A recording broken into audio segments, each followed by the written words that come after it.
Future State Aquaman. So, I was super pumped for this book just because it's about damn time that Jackson Hyde gets his due in the DC universe. He deserved it from day one.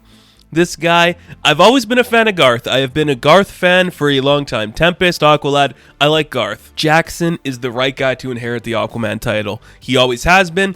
It should always be him, and here we have it. He is the Aquaman in the Future State world. I am so happy by that. And this book really surprised me. It went to a lot of directions that I wasn't expecting, and that's really nice, you know? That's something I'm really liking about Future State. It's like, I don't know this stuff. I like it a lot. And we're getting a lot of cool new characters and designs, and on top of that, we're getting a lot of new creators on board. So I don't know anybody who worked on this book, which makes me very excited because now I can see their previous works. So the writer is Brandon Thomas. I don't know anything else that he's worked on. The artist is Daniel Sempure. I think that's how you'd say that name. I don't know anything they've worked on. And the colorist is Adriano Lucas. Again, I don't know anything they worked on. But you mix all these different things together, you got a really good product. I say it every time a book comes out, but I think it's one of my favorites.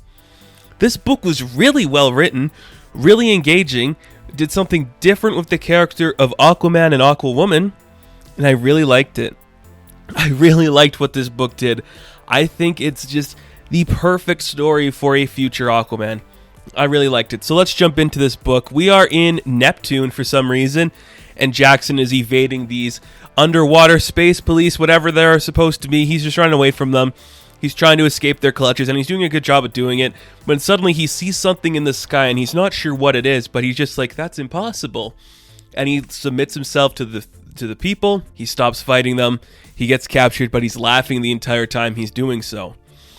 And this book is called The Confluence, which we'll come back to that in a bit. I just want to say that because it's called The Confluence. There's a reason for that name. So we see Jackson has become a prisoner for these people, and we don't really know anything about these people, but they're like high celestial beings type. You know, like your standard alien character that's like all high and mighty and doesn't use violence or anything.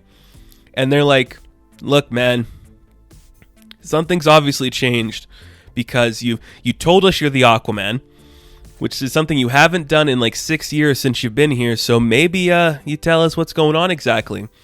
And it looks like the tides are like metaphorically changing in favor for Jackson, so he's willing to reveal the secrets and tell everybody in this little conclave of these villains that captured him, like, what's going on? So we cut back to 6 years ago. Jackson is Aquaman. He has gotten the title from Arthur. He is going around just saving the world and doing stuff. He's on a mission to defeat his father. It doesn't go the way it does. If you don't know, Jackson Hyde is the son of Black Manta. The mission doesn't go right. He's with Andy Curry, who is the daughter of Aquaman and Mera, Arthur Curry and Mera. And like, we see that the resulting action as to losing out to Black Manta is because of Andy. Now, something I really like about this book too is the relationship between Andy and Jackson. Because I think when you're doing like the old mentor getting like becoming the mentee now, like it's weird. Because Jackson could easily have just been like oh, I'm gonna become Aquaman, but he's really different than her. They fight a lot. They have some conflict. Andy's kind of entitled to thinking she should be the higher, being in like their relationship because like she's the actual daughter of Aquaman. And I'm like, that's kind of fun. There's some good tension between the two of them, but it's like a mutual tension. It's kind of like Jackson's been called worse pretty much, so he's not going to let the words of this angry child who's trying to understand her world affect him, which I think is a pretty cool angle to see from him. I enjoy that a lot. So they get their anger out. They have their little moment where they're yelling. And I like this idea too. Andy really doesn't think Jackson's a good choice to be the Aquaman. And she calls him out. He's like, my dad made the wrong choice picking you. It could have been anybody else really in our family, or like quote unquote Aquaman family. But he picked you. You're a weird choice. You're a weird choice.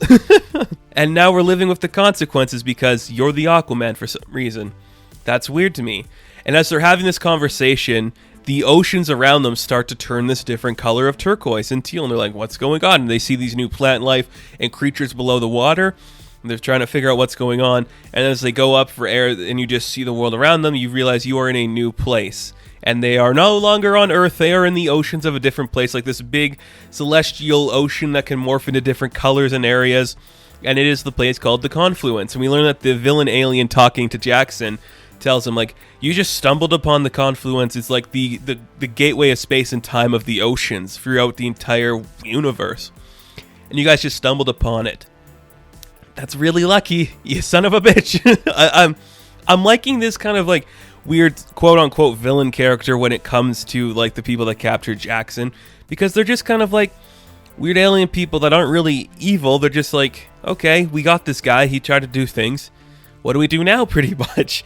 So we continue on the story. We see that they've been trying to escape the Confluence for a long time. They can't really find their way back home, and Jackson's just taking it easy. He's like, you can't really become a superhero if you haven't been lost through space and time. Like, we're doing pretty good considering where we are and what's happening, so we just got to keep our head down and focus on what we're doing instead of using our emotions to affect us.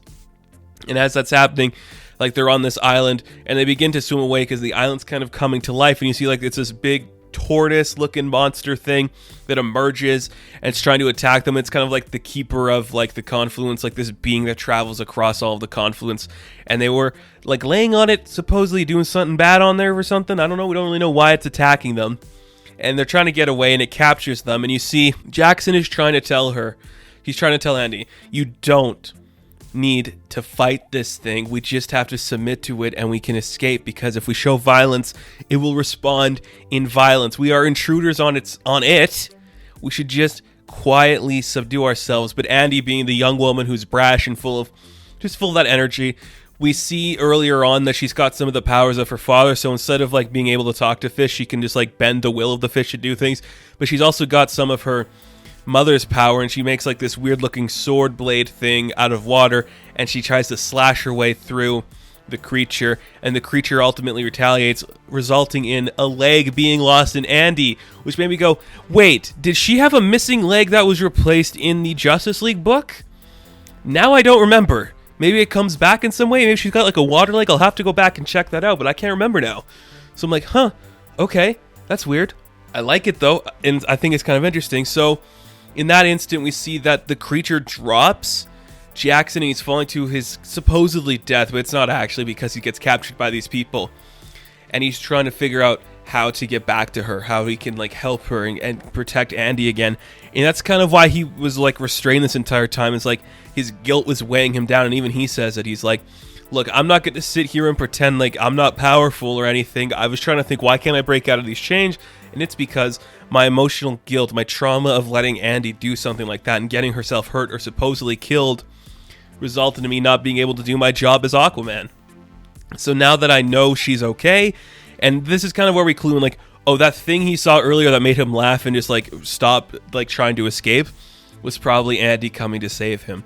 And I like that. So he's just like, I'm gonna wait now, I'm gonna bide my time, and then he breaks out ready to fight these people, gets a few good licks in, and he's like, oh, you don't see it, do you? There's something coming for me. It's the person who will save me and save everything here. You're all screwed. Here comes the Aqua Woman. And you see like, okay, Jackson's gonna fight some people. Well, Andy comes to save him. I'm like, this is really, really fun. There's something so unique about this energy I'm really enjoying. This creative team, I want all of these people to work on the actual Aquaman book. Better yet, just make Jackson the Aquaman in the modern continuity, because that'd be awesome. I really like this book. It's different. It feels different. It feels very Aquaman. It's got stuff about the ocean and big mythology.